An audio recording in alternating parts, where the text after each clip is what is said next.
এলো রমজানের আসসালামু আলাইকুম রহমতুল্লাহি ওয়া বারাকাতুহু ইন্নাল হামদুলিল্লাহ ওয়াসসালাতু ওয়াসসালামু আলা রাসূলিল্লাহ ওয়া বা'দ। প্রিয় দর্শক শ্রোতা, আপনাদের সকলকে আন্তরিক প্রীতি ও মোবারকবাদ জানিয়ে শুরু করছি ওয়ালটন এয়ার কন্ডিশনার নিবেদিত তারাবির সালাতে কোরআনের বার্তা।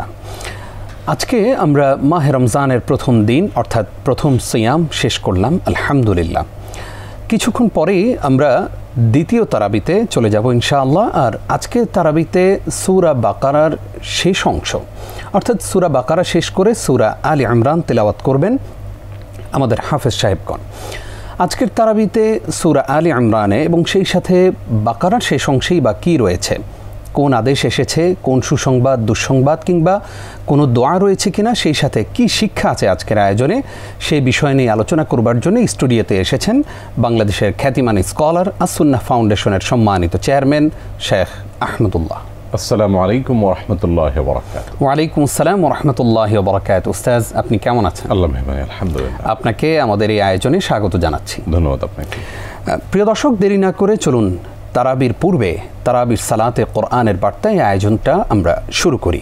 শেখ, একদম শুরুতেই জানতে চাই, যেহেতু আজকে সূরা আলী ইমরান শুরু হবে, এই ইমরান কার নাম, কে ছিলেন? ধন্যবাদ আপনাকে। আজকে সূরা আলী ইমরান এর তেলাওয়াত শুরু হবে, যেটি কোরআন কারীমের দীর্ঘতম সূরাগুলোর একটি, সূরা বাকারার পরেই যার অবস্থান। আলী ইমরান শব্দ অর্থ মূলত ইমরানের বংশধর। আল মানে বংশধর, আর ইমরান মানে হলো ইমরানের বংশধর। এখানে ইমরান বলতে মূলত ঈসা আলাইহিসসালামের নানাকে বোঝানো হয়েছে। আচ্ছা, ঈসা আলাইহিসসালামের নানা তিনি হলেন ইমরান, আর তার বংশধর বলতে ঈসা আলাইহিসসালামের মা এবং ঈসা আলাইহিসসালাম, তাদেরকে এখানে বোঝানো হয়েছে। যেহেতু এই সূরায় ঈসা আলাইহিসসালামের জন্ম কীভাবে হয়েছে, তারপর তার মা কিভাবে তাকে গর্ভে ধারণ করেছেন, এবং ঈসা আলাইহিসসালামের আরও বেশ কিছু বিষয়, তার অলৌকিকত্ব, তার মায়ের কিছু অলৌকিকত্ব, তার মায়ের সচ্চরিত্রের বর্ণনা, তারপর ঈসা আলাইহিসসালামের জীবনের আরও গুরুত্বপূর্ণ কিছু বিষয়, তার মা একটা পুত্র সন্তান, ঈসা আলাইহিসসালামের নানি অর্থাৎ ইমরানের স্ত্রী, তিনি তার গর্ভে থাকা মারিয়াম, আর গর্ভে থাকা অবস্থায় তিনি নিয়ত করেছেন যে আল্লাহ, পুত্র সন্তান হলে আপনার ঘরের খাদেম বানাবো, আমাকে একটা পুত্র সন্তান দেন। কিন্তু আল্লাহ দিলেন কন্যা সন্তান। তিনি বললেন যে রব্বি ইন্নী ওয়াদাতুহা উনসা, আল্লাহ এ তো কন্যা সন্তান হলো। তখন আল্লাহ রাব্বুল আলামিন তাকে বললেন যে ওয়ালাইসা যাকারু কাল উনসা, তুমি যে ছেলে সন্তান চেয়েছো, আমি যে তোমাকে কন্যা সন্তান দিলাম, এই কন্যা সন্তান তোমার সে ছেলে সন্তানের মতো নয়, তার চাইতে অনেক শ্রেয়, অনেক উন্নততর। এই যে ছেলে এবং মেয়ের মধ্যে ভেদাভেদ করার একটা ব্যাপার আছে কোরআনের সূরা আলে ইমরান, এই ঘটনার মধ্য দিয়ে যে কন্যা সন্তানও কখনো পুত্র সন্তানের চাইতে শ্রেয়, শ্রেষ্ঠতম, উপকারী এবং কল্যাণকর হতে পারে, সে বিষয়টি মারিয়ামকে দিয়ে আল্লাহ তাআলা প্রমাণ করেছেন। তো এই ঈসা আলাইহিসসালামের নানা, তার নানি, তার মা এবং তার এই পুরো পরিবারের জীবনের অনেক শিক্ষণীয় ঐতিহাসিক দিক বিশ্ব মানবতার জন্য আল্লাহ তাআলা পেশ করেছেন। এই ঘটনার জন্য এটাকে সূরা আলে ইমরান নামকরণ করা হয়েছে। জাযাকাল্লাহ খাইর। আমরা জানবো যে আজকেও তো দেড় পারা তেলাওয়াত করবেন হাফেজ সাহেবগণ। আজকের এই তেলাওয়াতকৃত আয়াতের মধ্যে কি কি ঘটনা রয়েছে? আজকে প্রচুর পরিমাণ ঘটনা আছে, ঘটনা বহুল একটি তারাবির অংশ আজকে তেলাওয়াত করা হবে। আজকে কোন একটা অংশ তেলাওয়াত করা হবে। এর মধ্যে সূরা বাকারা 246 থেকে 251 নম্বর আয়াত, এই আয়াতগুলোতে বনী ইসরাঈলের তালুত এবং জালুতের প্রসিদ্ধ যে ঘটনা কোরআনের, এটি উল্লেখ করা হয়েছে। আমরা জানি যে জালুত এবং তালুত, তাদের দুজন এর মধ্যে যুদ্ধ হয়েছে। জালুত মূলত অত্যাচারী শাসক ছিল। এই অত্যাচারী শাসক, সে জুলুম করতে মানুষের উপরে। বনী ইসরাঈলের মধ্যে ছিল তার আগমন এবং তার উপস্থিতি। বনী ইসরাঈলের লোকেরা তার থেকে মুক্তি লাভের জন্য আল্লাহর প্রিয় বান্দা তালুতের কাছে গেলেন। তারা আল্লাহর কাছে দোয়া করলেন, তখনকার নবীর কাছে দোয়া করলেন যে একজন শাসক যেন দেওয়া হয় যে জালুতের অত্যাচার থেকে মানুষকে রক্ষা করতে পারে। তখন আল্লাহ তাআলা তালুতকে শাসক হিসেবে দিলেন, এবং এই তালুত যাদেরকে নিয়ে আল্লাহর রাহে যুদ্ধে নামলেন এই জালেমের বিরুদ্ধে, তাদের মধ্যে কিছু লোক অধৈর্যশীল হলেন, তারা আল্লাহর নির্দেশ পালন করতে পারেন নাই। একটা সময় পর্যন্ত তাদেরকে পানি পান করতে নিষেধ করা হয়েছে, তারা নিজেদেরকে ধরে রাখতে পারেন নাই, তারা পিছপা হয়ে গেল। আর যারা দৃঢ়পদ থাকলেন, তাদেরকে নিয়ে যুদ্ধে অংশগ্রহণ করে তিনি জয়ী হলেন। এই যে তালুত এবং জালুতের ঘটনা থেকে আল্লাহর নির্দেশে অটল অবিচল থাকতে গিয়ে কষ্ট হলেও যদি কেউ কষ্ট করতে পারে, চূড়ান্ত বিজয় আল্লাহ তাআলা তাদেরকে দান করেন এবং জালিমকে একসময় আল্লাহ তাআলা পতন ঘটান, সে যত বড় শক্তিশালী হোক না কেন। সেই ঘটনা আল্লাহ তাআলা এখানে উল্লেখ করেছেন। এরপর পরপর 4টি ঘটনা মূলত আল্লাহ রাব্বুল আলামিন যে কোনো মানুষকে, যে কোনো প্রাণীকে মৃত্যুর পর সৃষ্টি করতে পারেন, সেই বিষয়কে আল্লাহ তাআলা 4টি ঘটনার মধ্য দিয়ে উদাহরণ হিসাবে পেশ করেছেন। আর এই ঘটনাগুলো সবগুলো সূরা বাকারাতে বর্ণিত হয়েছে। এর ভিতরে একটা ছিল যে যুদ্ধ কিংবা মহামারীতে মৃত্যুর ভয় এক জায়গাতে আর জায়গা পালিয়ে যাওয়া, এটা নিষেধ। এটা আমাদের হাদিসেও নিষেধ আছে, মৌলিকভাবে ইসলাম এটা নিষেধ। বনী ইসরাঈলের কয়েক হাজার লোক তারা মৃত্যুর ভয়ে তাদের আবাসভূমি ত্যাগ করেছিল এবং তাদের সেই কৃতকর্মের শাস্তি স্বরূপ আল্লাহ তাআলা তাদেরকে মৃত্যু দেন এবং পুনরায় আবার জীবিত করে আল্লাহ তাআলা তাদেরকে তওবা এবং শিক্ষা গ্রহণের সুযোগ দেন। আরেকটি ঘটনা হলো যে নমরুদ যে অহংকারী ছিল, সে নিজেকে স্রষ্টা এবং জীবন মৃত্যুর মালিক দাবি করত। ইব্রাহিম আলাইহিস সালাম পাল্টা যুক্তি দিয়ে তাকে নিরুত্তর করেছিলেন যে আসলে জীবন মৃত্যুর মালিক একমাত্র আল্লাহ তাআলা, তুমি নও। এরপর উজার ইসলামের ঘটনা বর্ণিত হয়েছে যে তিনি আল্লাহর কাছে জানতে চান কীভাবে মানুষকে তিনি মৃত্যুর পর জীবিত করবেন। তখন আল্লাহ তাআলা তার চাক্ষুষ প্রমাণের জন্য তাকে একবার মৃত্যু দিয়ে 100 বছর পর আল্লাহ তাকে আবার পুনরায় জীবিত করলেন। এটা অলৌকিক একটা বিষয় ছিল। এরকম ঘটনা কালে ভদ্রে হয়, আল্লাহ তাআলা একটা ইতিহাসের ঘটনা ঘটিয়েছেন। সর্বশেষ ঘটনা হলো ইব্রাহিম আলাইহিস সালামের, যিনি আল্লাহর কাছে কৌতূহলবশত জানতে চেয়েছেন, আল্লাহ মানুষের মৃত্যুর পর আপনি কিয়ামতে সবাইকে পুনরায় জীবিত করবেন, কিন্তু রব্বি আরিনি কাইফা ইউহিল মাউতা, কীভাবে আপনি জীবিত করবেন মৃতদেরকে, আমি একটু দেখতে চাই। তখন আল্লাহ তাআলা বললেন যে ঠিক আছে, তুমি 4টি পাখি আনো, সেগুলোকে জবাই করো, সেগুলো টুকরা টুকরা করো এবং বিভিন্ন পাহাড়ে রেখে আসো, এরপর সেগুলোকে ডাক দাও, তাহলে সেগুলো তোমার কাছে দৌড়ে আসবে। তো যখন দৌড়ে আসছে তখন আল্লাহ রাব্বুল আলামিনের প্রতি তার ঈমান আরও বেড়ে গেল। তার সন্দেহ ছিল না, কিন্তু নিজের কৌতূহল থেকে তিনি আল্লাহর কাছে জানতে চেয়েছেন। এরপর আল্লাহ তাআলা এই সবগুলো পাখিকে জীবিত করে তার ডাকে সাড়া দিলেন। এই সব ঘটনাগুলো মূলত আল্লাহ তাআলা যে মানুষকে পুনরায় সৃষ্টি করতে পারে সেটা বোঝার জন্য উদাহরণ হিসেবে দিয়েছেন। পুরো কোরআন জুড়ে আপনি দেখবেন বারবার করে এই ধরনের বিষয় আল্লাহ তাআলা আলোকপাত করেছেন, কারণ ঈমানের একটা গুরুত্বপূর্ণ ভিত্তি বা ঈমানের গুরুত্বপূর্ণ একটা পিলার হলো আখিরাতের প্রতি ঈমান। মানুষ যখন পরকালে বিশ্বাসী হবে তখন তার ভিতরে অপরাধ করলে অপরাধের বোধ জাগ্রত হবে, আল্লাহর কাছে জবাবদিহি করতে হবে, সে বোধ জাগ্রত হবে, সে সততার পথে আসবে এবং আখিরাতের প্রতি ঈমান আনয়নের ফলে মানুষ পার্থিব জীবনে কোনো কিছু না পেলেও তার সান্ত্বনার জায়গা থাকবে যে আখিরাত তার জন্য আছে।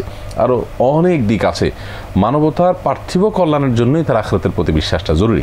হতাশ হওয়া যাবে, হতাশ হওয়া থেকে বাঁচার জন্য তার আখিরাতের প্রতি বিশ্বাসটা উপকারী।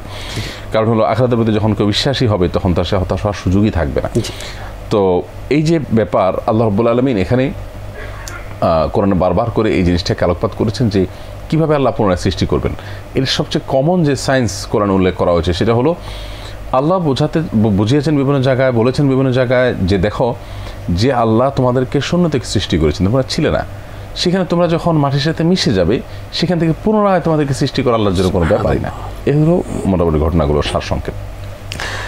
আমরা এবার আদেশ নিষেধ সম্পর্কে জানতে চাইব যে আজকের তিলাওয়াতকৃত অংশে কি কি আদেশ এবং নিষেধ এসেছে।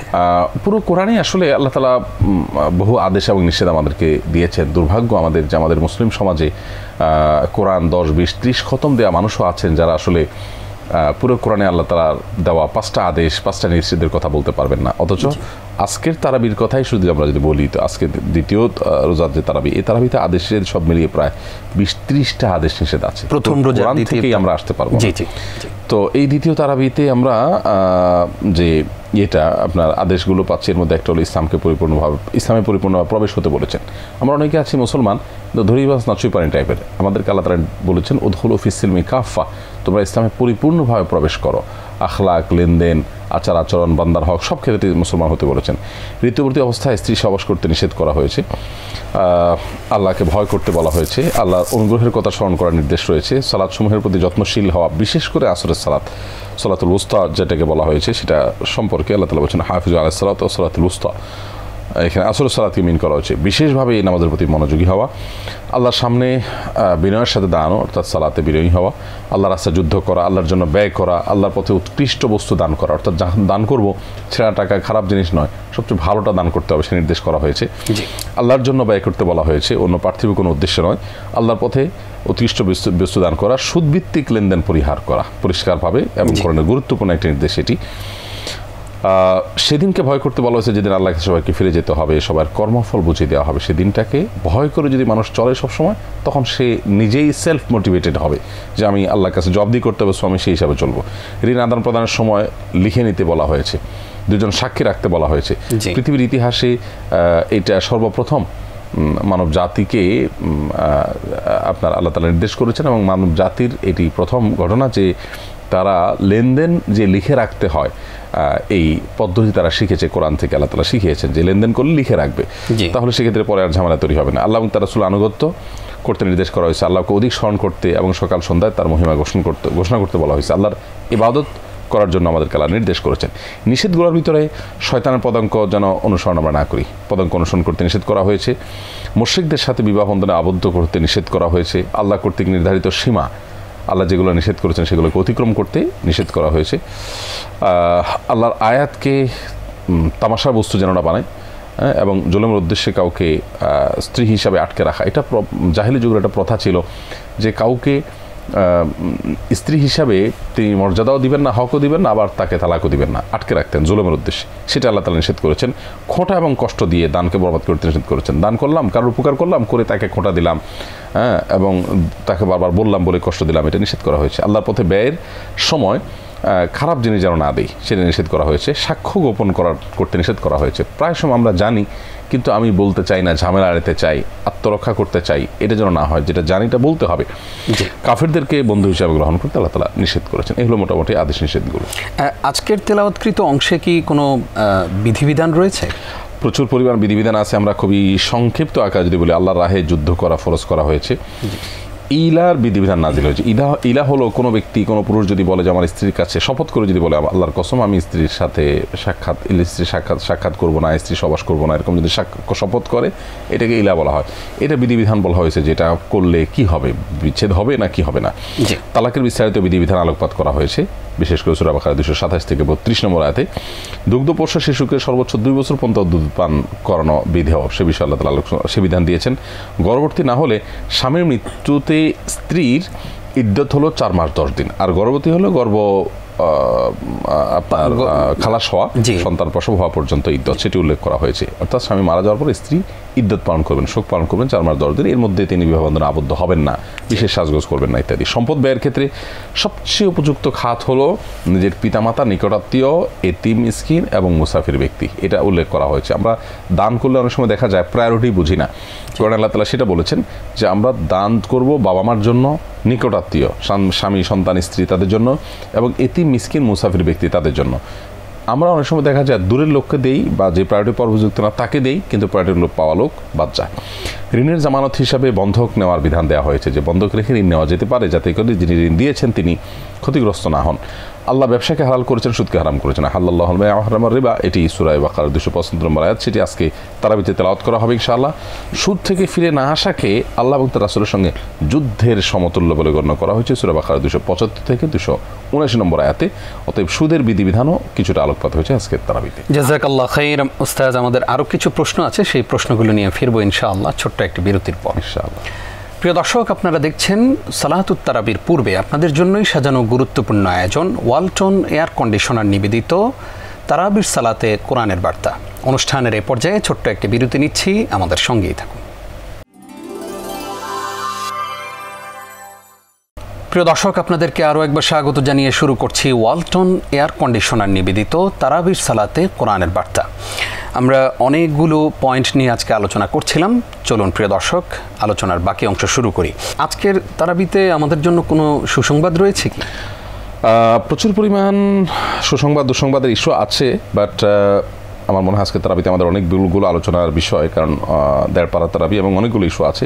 আল্লাহ আমাদের সব কিছু দেখেন, এটা একটা সতর্কবার্তা। আবার আল্লাহ আমাদের নিকট, আল্লাহর কাছে একমাত্র মনোনীত দিন ইসলাম, ইসলাম ছাড়া অন্য কিছু গ্রহণযোগ্য হবে না। আমরা আরবি আয়াত আর সরাসরি উদ্ধৃত করলাম না, এটা সূরা আল ইমরান 85 নম্বর আয়াতে আছে। শয়তানকে মানুষের প্রকাশের শত্রু হিসেবে ঘোষণা করা হয়েছে, এটা একটা সতর্কবার্তা। হ্যাঁ, ধৈর্য ধারণকারীদেরকে আল্লাহ তাআলা সুসংবাদ দিতে বলেছেন এবং বলেছেন যে আল্লাহ তাআলা ইন্নাল্লাহা মা'আস সাবিরিন, ধৈর্যশীলদের সাথে আছেন, এটা একটা সুসংবাদ। ঈমানদারদের সুসংবাদ দেওয়া হয়েছে, কাফেরদের বেদনাদায়ক শাস্তির কথা বলা হয়েছে 223 এবং সূরা আল ইমরানের 21 নম্বর আয়াতে। আজকের আয়াতে তো নিশ্চয়ই বিশেষ ফজিলতপূর্ণ কিছু আয়াত রয়েছে, সেগুলো কোনগুলো? আজকের আয়াতে ফজিলতপূর্ণ আয়াতগুলোর মধ্যে থেকে একটি হলো আয়াতুল কুরসি, কোরআন কারীমের সবচেয়ে শ্রেষ্ঠতম মর্যাদাপূর্ণ আয়াত। এটা আজকে তারাবিতে ইনশাআল্লাহ তেলাওয়াত হবে। আয়াতুল কুরসি এটি সকাল সন্ধ্যায় 5 ওয়াক্ত নামাজের পর এবং ঘুমানোর সময়, তো সর্বসাকুল্যে একজন মানুষের জীবনে কমপক্ষে 8 বার করে এটি পাঠ্য একজন মুমিনের কাছে। সকাল এবং সন্ধ্যায় 2 বার, 5 ওয়াক্ত সালাতের পরে 5 বার, 7 বার, আর রাতে শোয়ার সময় 1 বার, কমপক্ষে 8 বার এই আয়াতুল কুরসি আমাদের জীবনে পড়ার নির্দেশ রয়েছে প্রতিদিন। এর বাইরেও কেউ যদি চায় আরও বেশি পড়তে পারেন। তো কত গুরুত্বপূর্ণ হলে একটি আয়াত দিনে কমপক্ষে 8 বার আমাদেরকে রিপিট করতে নির্দেশ করা হয়েছে। মূলত আয়াতুল কুরসি এটার পাঠের মাধ্যমে আল্লাহ তাআলা শয়তান থেকে মানুষকে মুক্তি দান করেন, চুরি থেকে আল্লাহ তাআলা হেফাজত করেন, এবং যদি কেউ 5 ওয়াক্ত নামাজের পরে পড়েন এবং পরবর্তী নামাজের আগে তার মৃত্যু হয়, তাহলে জান্নাতে যাওয়ার জন্য মৃত্যু ছাড়ার কোনো বাধা তার জন্য সামনে থাকে না। তো এই জন্য আয়াতুল কুরসি এটি রয়েছে একটা ফজিলতপূর্ণ আয়াত। আরেকটি ফজিলতপূর্ণ আয়াত রয়েছে আজকে তেলাওয়াতকৃত আয়াতের মধ্যে অংশে, সেটি হলো সূরা বাকারার শেষ 2টি আয়াত, আমানা রাসূলু বিমা উনজিলা ইলাইহি মির রাব্বিহি ওয়াল মুমিনুন কুল্লুন আমানা বিল্লাহি ওয়া মালাইকাতিহি ওয়া রাসূলিহি, একেবারে শেষ পর্যন্ত। এই দীর্ঘ 2টি আয়াত প্রায় 1 পৃষ্ঠার মতো, যেটি সূরা বাকারার সর্বশেষ 2টি আয়াত। এই আয়াত সম্পর্কে নবী করিম সাল্লাল্লাহু আলাইহি ওয়াসাল্লামের হাদিস বর্ণিত হয়েছে, তিনি বলেছেন যে ব্যক্তি আয়াতগুলো রাতে পড়বে এগুলো তার জন্য যথেষ্ট হয়ে যাবে, অর্থাৎ শয়তান থেকে সেফটি, অন্য সব কিছু থেকে সেফটির জন্য আল্লাহ তাআলা যথেষ্ট করে দিবেন। এবং এই 2টা আয়াত নবী করিম সাল্লাল্লাহু আলাইহি ওয়াসাল্লামকে মেরাজের রাতে আল্লাহ তাআলা ডেকে নিয়ে বিশেষভাবে দিয়েছেন। মেরাজের রাতে আল্লাহ তাআলা 5 ওয়াক্ত নামাজ যেরকম দিয়েছেন, কোরআনের 2টি আয়াত স্পেশাল মেরাজের রাতে দিয়েছেন, সে 2টি হলো সূরা বাকারার শেষ 2টি আয়াত। এবং এই আয়াতগুলো এত বেশি মর্যাদাপূর্ণ যে নবী সাল্লাল্লাহু আলাইহি ওয়াসাল্লাম বলেছেন যে তাকে যে এই মর্যাদাপূর্ণ আয়াত দেওয়া হয়েছে, তার আগে কোনো নবী রাসূলকে এত মর্যাদাপূর্ণ আয়াত দেওয়া হয়নি। সূরা তিরমিজিতে হাদিসটি বর্ণিত হয়েছে।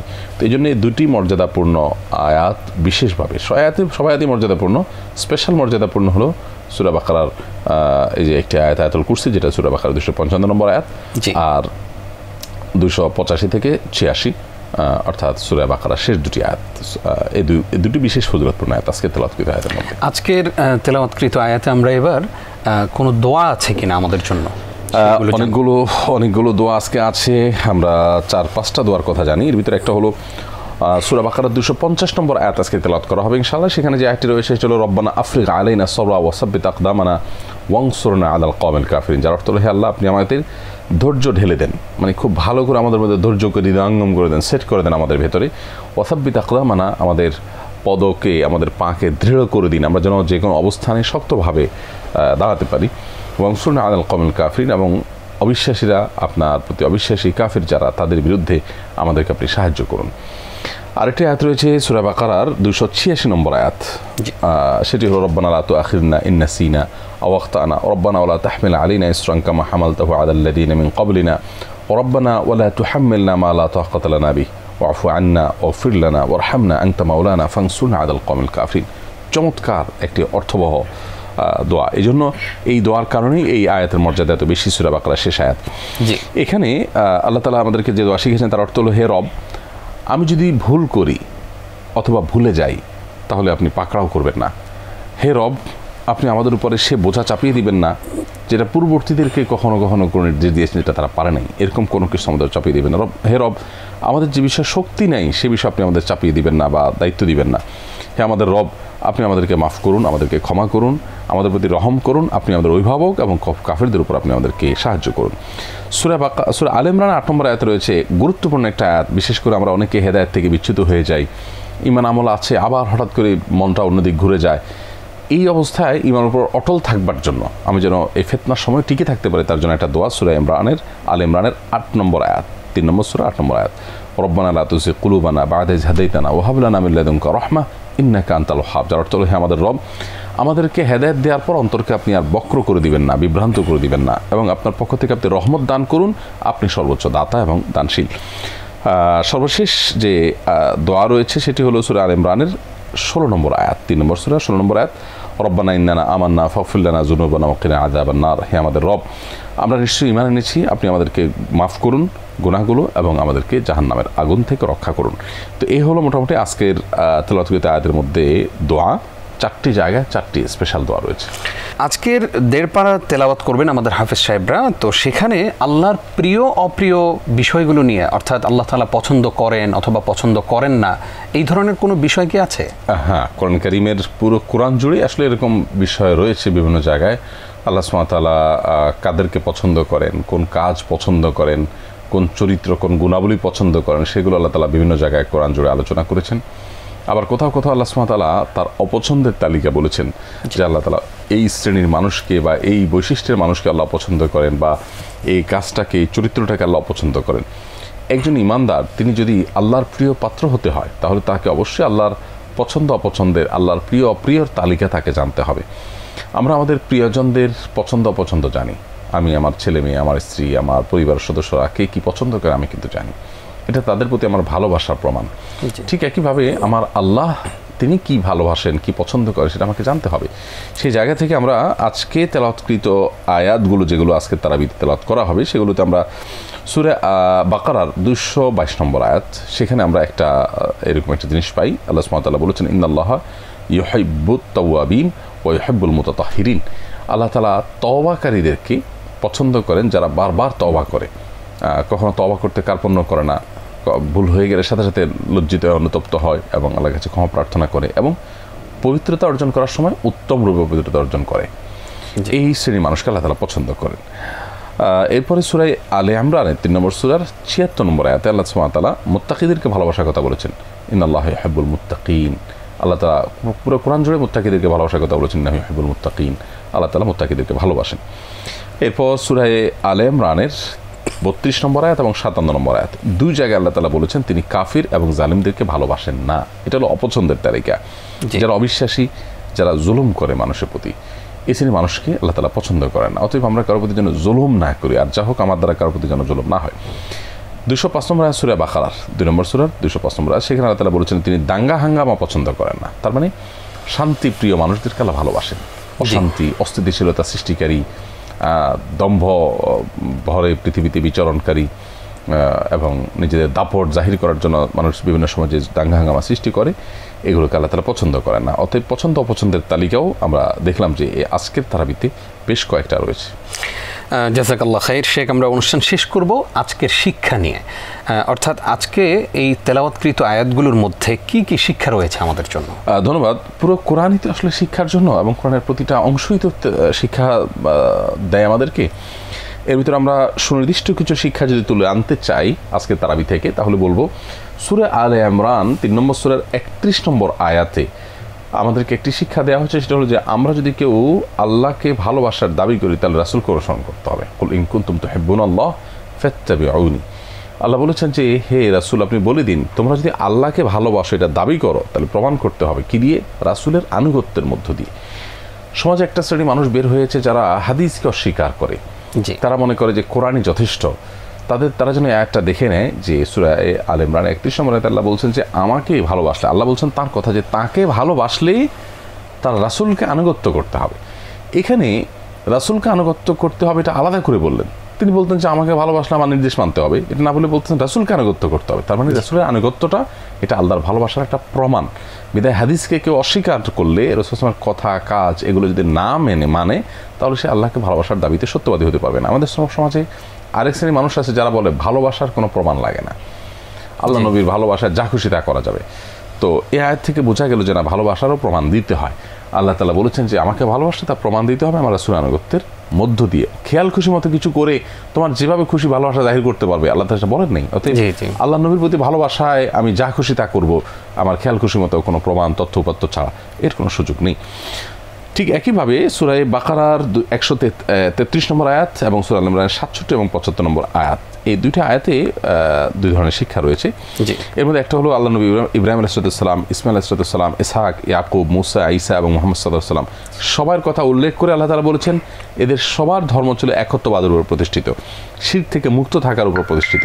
সো কেউ যদি তাদের এই সমস্ত নবী রাসূলদের অনুসারী হতে চায় তাহলে তাদের একত্ববাদে বিশ্বাসী হইতে হবে। তাওহীদের ক্ষেত্রে কোনো কম্প্রোমাইজ করা চলবে না, যে কোনো মূল্যে আমাদের তাওহীদবাদী হতে হবে, তাওহীদ ধারণকারী হতে হবে।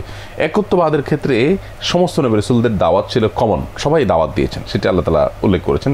এখান থেকে তাওহীদের গুরুত্ব বুঝলাম। ইহুদিদের মধ্যেও কিছু লোক আছে যারা সম্পদ তাদের কাছে আমানত রক্ষা করলে তারা সেটা রক্ষা করে। আল্লাহ তাআলা এখান থেকে আমাদেরকে যে শিক্ষা দিয়েছেন সেটি হলো, শত্রু যদি হয় তার কোনো ভালো গুণ থাকলে সেটাকে স্বীকার করতে হবে। জীবন মৃত্যুর মানুষের হাতে নয়, বরং আল্লাহ তাআলার হাতে। আল্লাহ চাইলে ঘরেও মৃত্যু দিতে পারেন, আর না চাইলে যুদ্ধক্ষেত্রে অবতীর্ণ হলেও তার মৃত্যু হবে না। এই বিষয়ে আল্লাহ সুবহানাহু ওয়া তাআলা আমাদেরকে সূরা বাকারা 243 নম্বর আয়াতে শিক্ষা দিয়েছেন, জয় পরাজয় আল্লাহর হাতে। তিনি চাইলে অল্প সংখ্যক মানুষকে অনেক বেশি মানুষের উপরে জয়ী করতে পারেন। তালুতের ঘটনায় সেটা আল্লাহ ঘটিয়েছেন, সেটা একটা শিক্ষার বিষয়। নারী, সন্তান, স্বর্ণ, রূপা, স্থাবর অস্থাবর সম্পদ মানুষের জন্য এগুলো সব জাস্ট শোভা হিসাবে দেওয়া হয়েছে পৃথিবী। এগুলো ক্ষণস্থায়ী পার্থিব জীবনের ভোগ সামগ্রী মাত্র। মূলত আসল সুখের ঠিকানা আল্লাহর কাছে রয়েছে। সেই শিক্ষা রয়েছে সূরা আলে ইমরানের 14 নম্বর আয়াত। জাযাকাল্লাহ খাইর উস্তাদ, অনেকগুলো শিক্ষা আমরা জানলাম। কষ্ট করে আপনি আমাদেরকে সময় দেওয়ার জন্য আপনাকে ধন্যবাদ জানাচ্ছি। ধন্যবাদ আপনাকে। বারাকাল্লাহ ফিক। প্রিয় দর্শক, এতক্ষণ যারা আমাদের সঙ্গে ছিলেন, আমরা আজকের তারাবিতে কি তিলাওয়াত হচ্ছে সেগুলোই জানলাম। আল্লাহ রাব্বুল আলামিন আমাদেরকে আমল করার তৌফিক দান করুক, আমিন। সেই শিক্ষায় শিক্ষিত হয়ে কোরআন অনুযায়ী নিজের জীবনটাকে গঠন করার তৌফিক দান করুক, আমিন। আজ এই পর্যন্তই। আগামী পর্ব দেখবেন সেই প্রত্যাশায় বিদায় নিচ্ছি আমি নিজাম বিন মুহিব। আপনারা দেখছিলেন ওয়ালটন এয়ার কন্ডিশনার নিবেদিত তারাবির সালাতে কোরআনের বার্তা। আজকের মতো এইটুকুই। আসসালামু আলাইকুম ওয়া রাহমাতুল্লাহি ওয়া বারাকাতুহু।